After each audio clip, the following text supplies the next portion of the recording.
Ayollar o'tirgan stolga qarang dedi. Shunda ayollar o'tirgan stolga qarasam, stol ustida aroq ham bor, konyak ham bor, vino ham bor. Ichib o'tirishibdi xotinlar.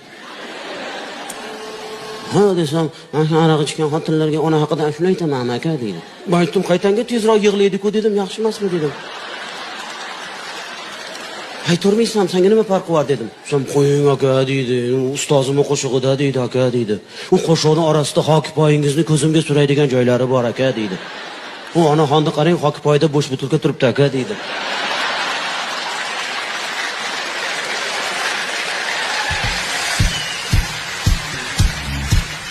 Rostlar. Rostlar ichib o'tirishibdi. To'yda gazayt keyingi davraga chiqqanda dedi, yurib gapiring, odamlar ichiga kirib gapiring dedik. Haqiqatda keyingi davrada ayollar tomonga yurib sekin o'tsam, xotinlar bir ikkitasi kayf bo'lib qolgan. Voy, ayollar kayf bo'lsa ham shirin bo'lib qolar ekan-a? Tasqiq qiz bo'lib qolgan.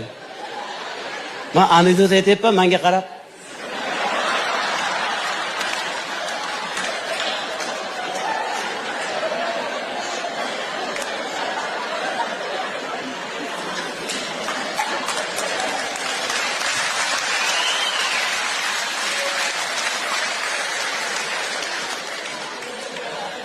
U adida u gapatyapti o'ylayapti meni. Menga farqi yo'q-da. Ha opa. Ichdingizmi?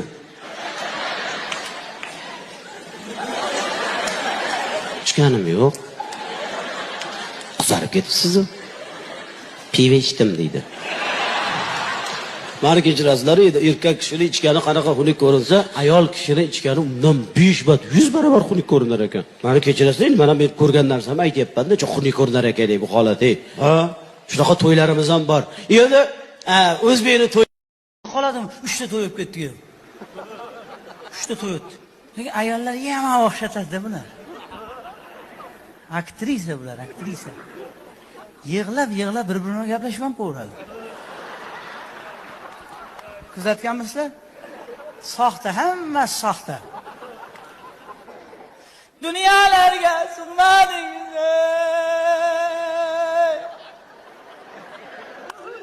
Yurganlarda kelib, yurganlarda keldingiz.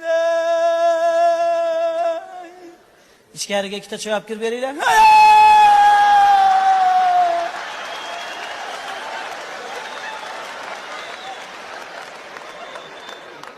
Oynab kulib yursangiz bo'lmasmidi? Davrida rozisiz bo'lmasmidi?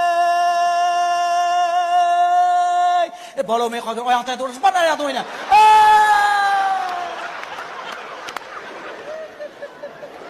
Yolg'on, hammasi yolg'on.